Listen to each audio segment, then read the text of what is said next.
Hi all, ഇന്നൊരു beginner friendly crochet butterfly top നമുക്ക് എങ്ങനെ ക്രിയേറ്റ് ചെയ്യാമെന്ന് നോക്കാം. അതിനായിട്ടൊരു 5mm ക്രോഷ്യ നീഡിൽ എടുത്തിട്ടുണ്ട്. അതേപോലെ 5mm ക്രോഷ്യ റെഡ് യാണാണ് ഞാൻ യൂസ് ചെയ്യുന്നത്. ആദ്യമായിട്ട് നമ്മൾ സ്ലിപ്പ് നോട്ട് എങ്ങനെയാണ് ഈസി ആയിട്ട് ക്രിയേറ്റ് ചെയ്യുന്നത് ഞാൻ പറഞ്ഞുതരാം. ഞാൻ മുമ്പേ പറഞ്ഞതുപോലെ തന്നെ നമ്മളിത് കുറേ കാലമായിട്ട് ക്രോഷ്യ ചെയ്ത് പരിചയിക്കണമെന്നൊന്നുമില്ല. ബിഗിനേഴ്സിനും ഇത് വളരെ എളുപ്പമായിട്ട് ചെയ്യാൻ പറ്റും. ആകെ ഒരു chain stitch, single crochet, double crochet മാത്രമാണ് നമ്മൾ യൂസ് ചെയ്യുന്നുള്ളൂ. ഞാൻ തന്നെ കണ്ടുപിടിച്ചൊരു മോഡലിൻ്റെ ബേസിസിലാണ് ഈ ഒരു ക്രോഷ്യ ടോപ്പ് ചെയ്യുന്നത്. നിങ്ങൾക്ക് ഈ മോഡൽ ഇഷ്ടമായിട്ടില്ലെങ്കിൽ സെയിം പാറ്റേണിൽ ഇഷ്ടപ്പെട്ട മോഡൽ ഏതാണോ അതിൽ ചെയ്യാവുന്നതാണ്. സോ നമ്മൾ സ്ലിപ്പ് നോട്ട് ഇട്ട് കഴിഞ്ഞു. ഇനി നമ്മൾ ചെയ്യാൻ പോകുന്നത് ചെയിൻ സ്റ്റിച്ചാണ്. ഈ ടോപ്പ് ചെയ്യുന്നതിന് മുമ്പായിട്ട് നമ്മളുടെ ബോഡി മെഷർമെൻറ്റ് കറക്റ്റായിട്ടുള്ള വേറൊരു ടോപ്പ് നമ്മൾ കരുതി വെക്കണം. ആ ടോപ്പിൻ്റെ അളവിന് കറക്റ്റായിട്ടാണ് നമ്മൾ ഈ ചെയിൻ സ്റ്റിച്ചിൻ്റെ ലെങ്ത്ത് പോകുന്നത്.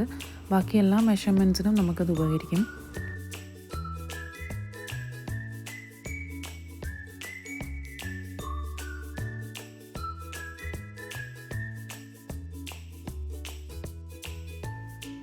ഇനിയിപ്പം ഈ ചെയിൻ സ്റ്റിച്ച് നമുക്ക് പകുതി വരെ ഒന്ന് കംപ്ലീറ്റ് ചെയ്തെടുക്കാം. ബിഗിനേഴ്സിന് എപ്പോഴും ഈ ക്രോഷ്യ ചെയ്തു വരുമ്പം വളരെ ഒരു ടെൻഷൻ ഉണ്ടാവും, കാരണം ഇത് കംപ്ലീറ്റ് ചെയ്യാൻ പറ്റുമോ അങ്ങനെയൊക്കെ. പക്ഷേ ഇത് സ്റ്റാർട്ടിങ് ആയതുകൊണ്ട് തോന്നുകയാണ്, നമ്മൾ കുറച്ച് സ്ലോ ആയിട്ടാണല്ലോ ചെയ്തു വരിക, അതുകൊണ്ട് തോന്നുകയാണ്. ഗ്രാജുവലി നമ്മൾ കുറച്ച് ഫാസ്റ്റായി പിന്നെ അത് സെറ്റായിട്ട് വന്നോളും. അതോർത്ത് പറയിടാവേണ്ട കാര്യമില്ല.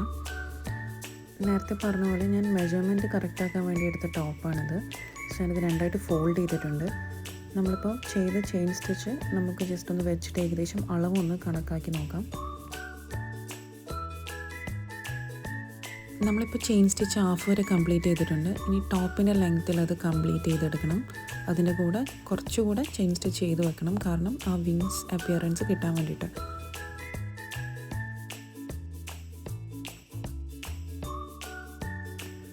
സോ നമ്മുടെ ബേസ് ഇപ്പോൾ റെഡിയായി. ചെയിൻ സ്റ്റിച്ച് നമ്മൾ കംപ്ലീറ്റ് ചെയ്തിരിക്കുകയാണ്. ഇനി അടുത്തതായിട്ട് നമ്മൾ സിംഗിൾ ക്രോഷ്യാണ് ഇതിൻ്റെ മേലെ ചെയ്യുന്നത്. അതെങ്ങനെയാണെന്ന് നോക്കാം. നമ്മളിപ്പോൾ ലാസ്റ്റ് ചെയിനിലാണ് ഹുക്ക് ഇൻസേർട്ട് ചെയ്തിരിക്കുന്നത്. ഇനിയിപ്പോൾ ബേസ് ചെയിനിലെ രണ്ടാമത്തെ ചെയിനിൻ്റെ അകത്ത് കൂടെ ഈ ഹുക്ക് ഒന്നുകൂടെ ഇൻസേർട്ട് ചെയ്യണം. എന്നിട്ട് യാൺ പതുക്കെ ആ ചെയിനിൻ്റെ അകത്ത് കൂടെ കൊളുത്തിയിട്ടിട്ട് പുറത്തേക്ക് വലിച്ചെടുക്കുകയാണ് ചെയ്യുന്നത്. ഇതിവിടെ കംപ്ലീറ്റ് ആയില്ല. ഇനി ഒന്നുകൂടെ യാണിന് ഈ രണ്ട് നമ്മുടെ ഈ ഹുക്കിൻ്റെ അകത്ത് കിടക്കുന്ന നൂലിൻ്റെ അകത്ത് കൂടെ ഒന്നുകൂടെ വലിച്ചെടുക്കണം. ഇതാണ് സിംഗിൾ ക്രോഷ്യയുടെ ബേസിക് സ്റ്റെപ്പ്. നമ്മൾ ഒന്നാമത്തെ സിംഗിൾ ക്രോഷ്യ ചെയ്ത് കഴിഞ്ഞു. ഇനി തൊട്ടടുത്ത ചെയിനിലേക്ക് എഗെയിൻ നമ്മൾ നീഡിൽ ഇൻസേർട്ട് ചെയ്യാണ് ചെയ്യുന്നത്.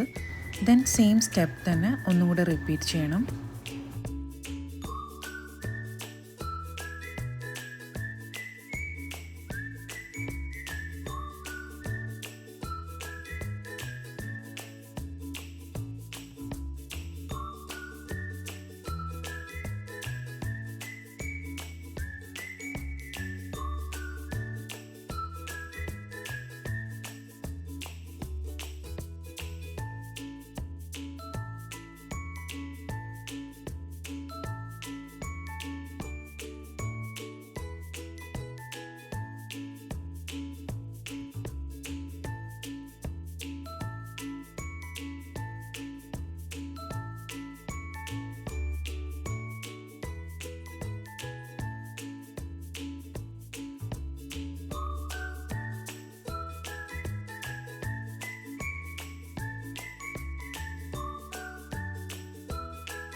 സെയിം ഇതുപോലെ ചെയിൻ സ്റ്റിച്ചിൻ്റെ മേലെ നമുക്ക് സിംഗിൾ ക്രോഷ്യ കംപ്ലീറ്റ് ചെയ്തിട്ട് അടുത്ത സ്റ്റെപ്പ് എന്താണെന്ന് നോക്കാം.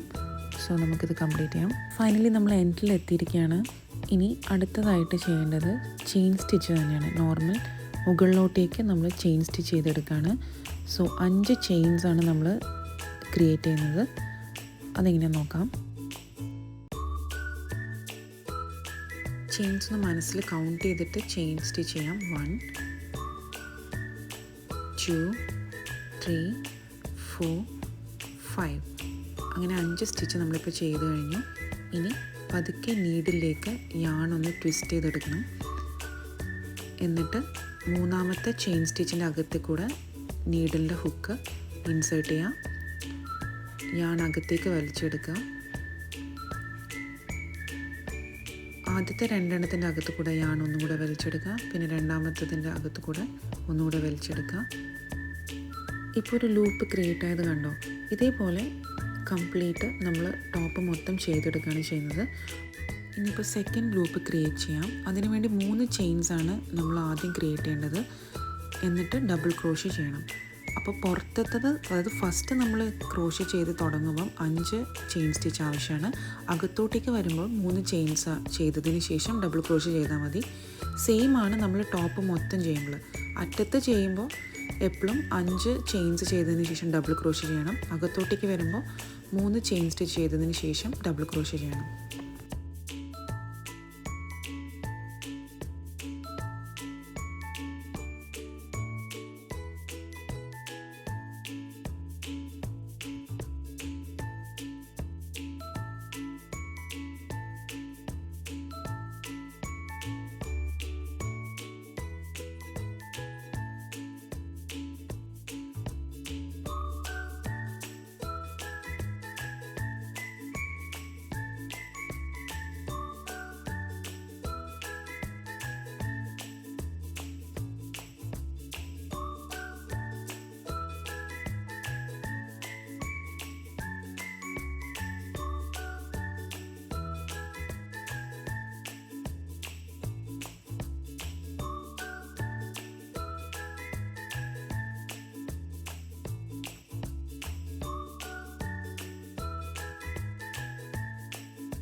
So first row double crochet complete ചെയ്തതിന് ശേഷം സെക്കൻഡ് റോ ഡബിൾ ക്രോഷ്യ എങ്ങനെയാണ് സ്റ്റാർട്ട് ചെയ്യുന്നത് നമുക്കൊന്ന് നോക്കാം. അതായിരിക്കും മിക്കവാറും ഡൗട്ട് ആവുന്നത്.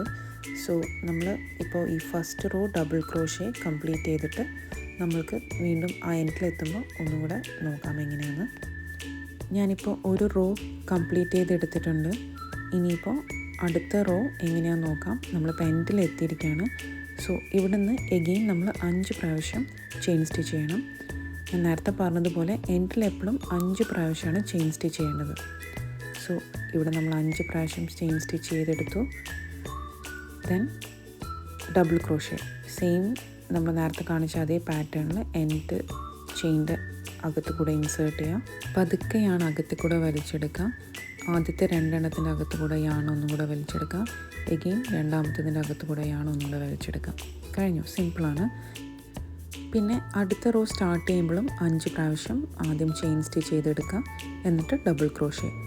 അകത്തേത് ചെയ്യുമ്പോൾ 3 പ്രാവശ്യം chain stitch, then double crochet. അത് മനസ്സിൽ വെച്ചിട്ട് ഇത് കംപ്ലീറ്റ് ചെയ്താൽ മതി.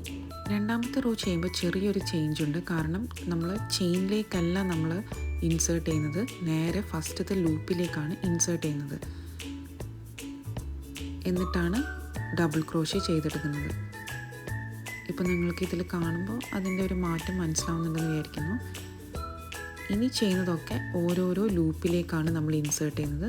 3 ചെയിൻ സ്റ്റിച്ച്, ദെൻ നമ്മൾ ലൂപ്പിലേക്ക് ഈ യാൺ ഇൻസേർട്ട് ചെയ്യുന്നു ട്വിസ്റ്റ് ചെയ്തിട്ട്. Again double crochet. അങ്ങനെ ഒരു സെറ്റ് മൊത്തം നമ്മൾ കംപ്ലീറ്റ് ചെയ്തെടുക്കണം. ശരിക്കും പറഞ്ഞാൽ ഇതിൻ്റെ സ്ട്രക്ചർ കാണുമ്പോൾ ഒരു വെബ് പോലെയും, പിന്നെ അതേപോലെ ചെടികളുടെ കോശങ്ങൾ നമ്മൾ പണ്ട് വരച്ചത് ഓർക്കുന്നുണ്ടോ, അതുപോലെ അടുക്കി വെച്ചതുപോലത്തെ ഒരു സ്ട്രക്ചറായിരിക്കും നമുക്ക് കിട്ടുക. സോ നമ്മൾ ഇതേ സെയിം, ഇനി പാറ്റേൺ ഒന്നും ചേഞ്ച് ഇല്ല, സെയിം ഇതേപോലെ മേലെ വരെ, അതായത് നമ്മുടെ ടോപ്പിൻ്റെ ഒരു ഫ്രണ്ട് പോർഷൻ എന്നുള്ള രീതിയിൽ അത് മനസ്സിൽ കണക്കാക്കിയിട്ട് ഒരു സൈഡ് തുന്നിയെടുക്കുക. ദെൻ സെയിം അളവ് തന്നെ അടുത്ത സെക്ഷനും കൂടെ തുന്നിയെടുക്കണം.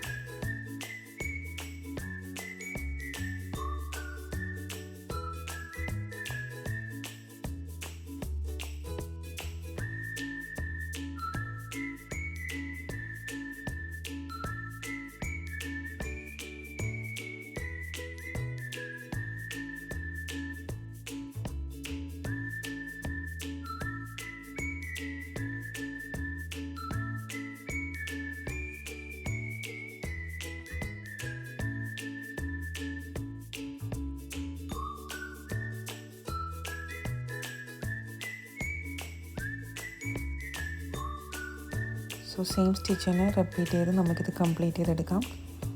രണ്ടാമത്തെ ലൂപ്പിൽ നിന്ന് നമ്മൾ ഫൈനലി ചെയ്തിട്ട് ഹാഫ് വരെ എത്തിയിരിക്കുകയാണ്. അപ്പോൾ നമുക്ക് വേറൊരു കാര്യത്തിൽ ഡൗട്ട് തോന്നുന്നത്, ഒരു യാണിൻ്റെ റോള് കഴിഞ്ഞതിന് ശേഷം അടുത്ത യാൺ എങ്ങനെ സ്റ്റാർട്ട് ചെയ്യാമെന്നാണ്. സോ ഇവിടെ ഞാനിപ്പോൾ പകുതി വരെ ചെയ്തപ്പോഴേക്കും യാൺ കഴിഞ്ഞു. അപ്പോൾ നമ്മൾ അടുത്ത യാൺ എങ്ങനെ അതിലേക്ക് ഇൻസേർട്ട് ചെയ്യാൻ നോക്കാം.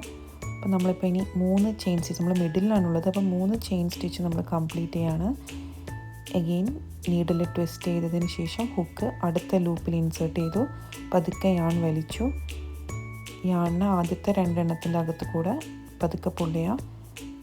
ദെൻ ഈ സമയത്ത് അടുത്തത് പുള്ള് ചെയ്യുന്നതിന് പകരം സെയിം യാൺ യൂസ് ചെയ്യുന്നതിന് പകരമായിട്ട് നെക്സ്റ്റ് പുതിയ യാണിൻ്റെ എൻഡ് അതിലേക്ക് അറ്റാച്ച് ചെയ്യണം. അറ്റാച്ച് ചെയ്തതിന് ശേഷം പുതിയ യാണിൻ്റെ എൻഡിൽ ഒന്നും കൂടെ പിടിച്ചിട്ട് അവിടെ നിന്നാണ് അടുത്ത 3 ചെയിൻ സ്റ്റിച്ച് ചെയ്ത് തുടങ്ങേണ്ടത്. 1 2 3 3 ചെയിൻ സ്റ്റിച്ച് ചെയ്യുക. ദെൻ അഗെയിൻ അത് അവിടെ നിന്ന് ട്വിസ്റ്റ് ചെയ്ത് അടുത്ത ലൂപ്പിലേക്ക് ഇൻസേർട്ട് ചെയ്യാം. Then again double crochet. ഞാൻ ചേഞ്ച് ചെയ്ത് കഴിഞ്ഞാൽ പിന്നെ എല്ലാം മുമ്പ് ചെയ്ത പോലെ തന്നെ സെയിം സ്റ്റെപ്സ് തന്നെ ഫോളോ ചെയ്ത് ചെയ്യാം. പിന്നെ മുമ്പത്തെയും ഇപ്പോഴത്തെയും യാണിൻ്റെ ഈ ഒരു പീസ് നമുക്ക് ലാസ്റ്റ് ജസ്റ്റ് ഒരു കെട്ടിട്ടതിന് ശേഷം അത് കട്ട് ചെയ്ത് കളഞ്ഞാൽ മതി. അത് ചെയ്തുകൊണ്ടിരിക്കുമ്പോൾ നമ്മൾ കട്ട് ചെയ്ത് കളയണമെന്നില്ല. ഫൈനലി നമ്മൾ 2 പോർഷനും കൂടെ സ്റ്റിച്ച് ചെയ്ത് കഴിയുമ്പോൾ അവസാനമായിട്ട് അത് ജസ്റ്റ് ഒന്ന് കെട്ടിട്ടതിന് ശേഷം കട്ട് ചെയ്ത് കളഞ്ഞാൽ മതി.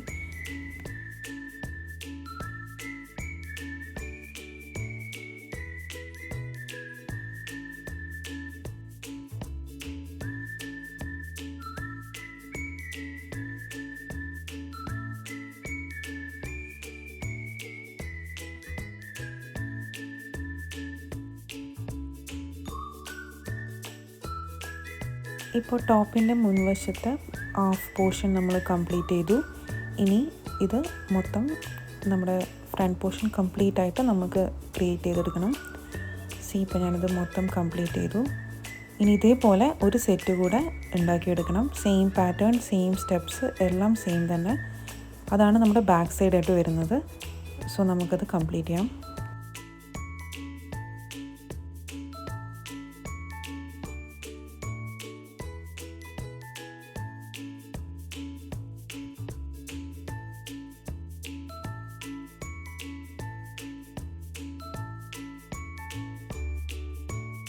അങ്ങനെ ഇതാ ബാക്ക് പോർഷനും കൂടെ റെഡി ആയിട്ടുണ്ട്. ഇനി ബാക്ക് പോർഷനും ഫ്രണ്ട് പോർഷനും ഒന്നിച്ച് തുന്നിയെടുക്കണം. ഇതാണ് ടോപ്പിൻ്റെ മുകൾ വശമായിട്ട് വരുന്നത്. ഇങ്ങനെ ടോപ്പിൻ്റെ ഫ്രണ്ട് പോർഷനും ബാക്ക് പോർഷനും കൂടെ ഒന്നിനു മേൽ ഒന്നായിട്ട് വെച്ചിട്ട് ഒന്ന് സെറ്റ് ചെയ്ത് നോക്കുന്നത് നല്ലതായിരിക്കും. കാരണം അങ്ങനെ വെക്കുമ്പോൾ നമുക്ക് ഏകദേശം ഒരു ഐഡിയ കിട്ടും എങ്ങനെയാണ് തുന്നേണ്ടതെന്ന്. സോ ഈ നെക്ക് റീജിയനാണ് ഇവിടെ വരുന്നത്. അത് വിട്ടിട്ട് ഈ 2 സൈഡ് പോർഷൻ, ഇത് ലെഫ്റ്റ് ഹാൻഡ് സൈഡും മറ്റത് റൈറ്റ് ഹാൻഡ് സൈഡുമാണ്. ആ 2 സൈഡുമാണ് നമ്മൾ ജോയിൻ ചെയ്ത് തുന്നുന്നത്. ഇത് ജോയിൻ ചെയ്ത് തുന്നാൻ വേണ്ടി ക്രോഷേ ഇൻസേർട്ട് ചെയ്യാൻ പറ്റിയ നീഡിലാണ് യൂസ് ചെയ്യേണ്ടത്. ഒന്നത് കോർത്തെടുക്കാം. എന്നിട്ട് നമ്മളിപ്പോൾ വെച്ചതുപോലെ അല്ലാതെ ഈ നമ്മൾ തുന്നിയെടുത്ത ക്രോഷേ മുകൾ വശം ഒന്നിച്ച് വരുന്നത് പോലെ ഇങ്ങനെ അടുക്കി വെക്കാം. എന്നാൽ മാത്രമേ നമുക്കത് തുന്നാൻ കുറച്ച് എളുപ്പമായിട്ടുണ്ടാവുള്ളൂ. നടുവിലെ പോർഷൻ ഇങ്ങനെ ഒഴിവാക്കി വിട്ടിട്ട് 2 സൈഡുമാണ് നമ്മൾ തുന്നുന്നത്.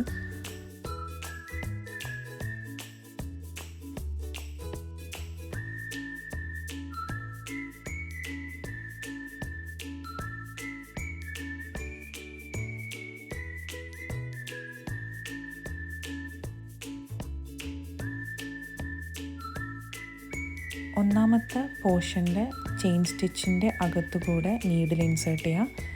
അഗെയിൻ രണ്ടാമത്തെ പോർഷൻ്റെ ചെയിൻ സ്റ്റിച്ചിൻ്റെ അകത്തുകൂടെ നീഡിൽ ഇൻസേർട്ട് ചെയ്യാം.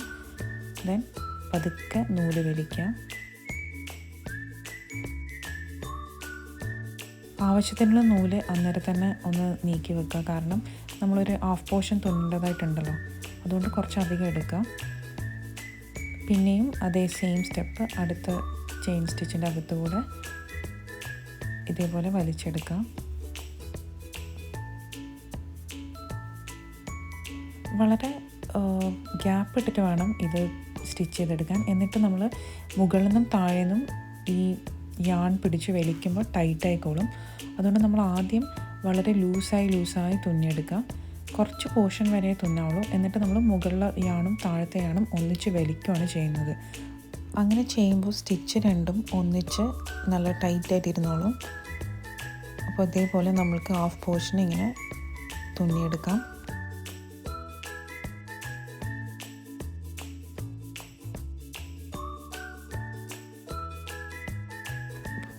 ഇപ്പം ഞാനിങ്ങനെ ജസ്റ്റ് മുകളിലത്തെയാണും താഴത്തെയാണും വലിച്ചതേ ഉള്ളൂ. അപ്പോഴേക്കും സ്റ്റിച്ച് രണ്ടും ടൈറ്റായിട്ട് വന്നു. ഇനി അതങ്ങനെ ഇരുന്നോളും. ഇനി അതിൻ്റെ ബാക്കിയുള്ള പോർഷനും കൂടി ഇതേപോലെ ആദ്യം കുറച്ച് ലൂസായിട്ട് തുന്നിയിട്ട് പിന്നെ ടൈറ്റ് ചെയ്തിട്ട് അത് ഫിനിഷ് ചെയ്യണം. അങ്ങനെ ലെഫ്റ്റ് ആൻഡ് റൈറ്റ് പോർഷൻ നമ്മളിപ്പോൾ തുന്നിക്കഴിഞ്ഞു. ഇനി ടോപ്പിൻ്റെ 2 സൈഡ്സുമാണ് തുന്നാൻ ബാക്കിയുള്ളത്.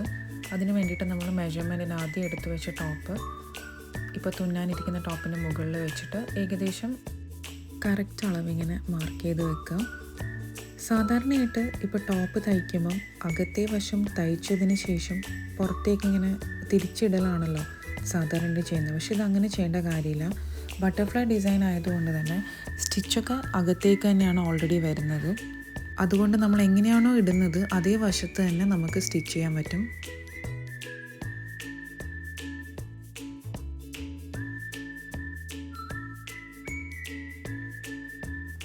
സെയിം നീഡിൽ വെച്ചിട്ട് തന്നെ സ്റ്റിച്ചിൻ്റെ ഇടയിൽ കൂടെ ഇങ്ങനെ തുന്നിയെടുക്കുക.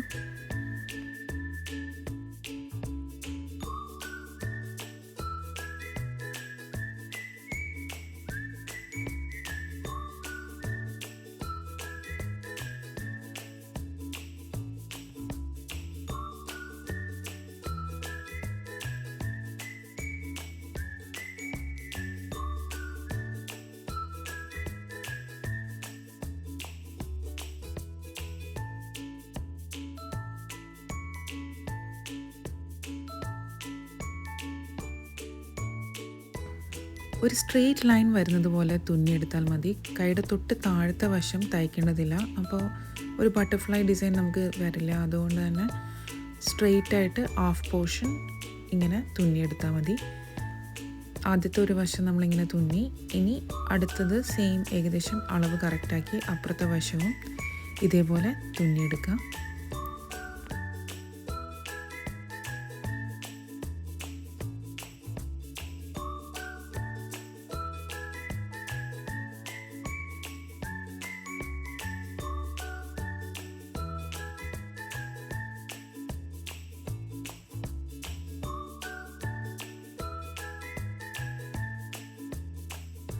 കണ്ടില്ലേ, ഹാൻഡിൻ്റെ കുറച്ച് പോർഷൻ തയ്ക്കാതെ വിട്ടത്. നമ്മൾ ഈ ടോപ്പ് ഇടുമ്പോൾ ഒരു വിങ് ലൈക്ക് സ്ട്രക്ചർ നമുക്ക് കിട്ടാനാണ്. ഞാൻ ഓൾറെഡി പറഞ്ഞത് ബട്ടർഫ്ലൈ ടോപ്പാണെന്ന്. സോ ആ ഒരു ഭംഗി കിട്ടാൻ വേണ്ടിയിട്ടാണ് അത് ഒഴിച്ചു വിട്ടത്. ഫൈനലി ഇനി തുന്നാനുള്ള പോർഷൻസൊക്കെ കംപ്ലീറ്റ് ചെയ്തതിന് ശേഷം എക്സ്ട്രാ നൂലുള്ളതൊക്കെ കട്ട് ചെയ്ത് ഫിനിഷ് ചെയ്യണം.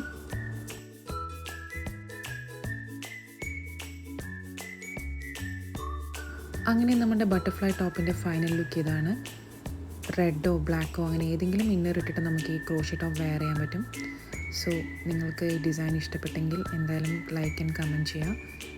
ഇത്തരം ക്രിയേറ്റീവ് വീഡിയോസ് ഇനിയും കാണാൻ സബ്സ്ക്രൈബ് ചെയ്യൂ. Thanks for watching.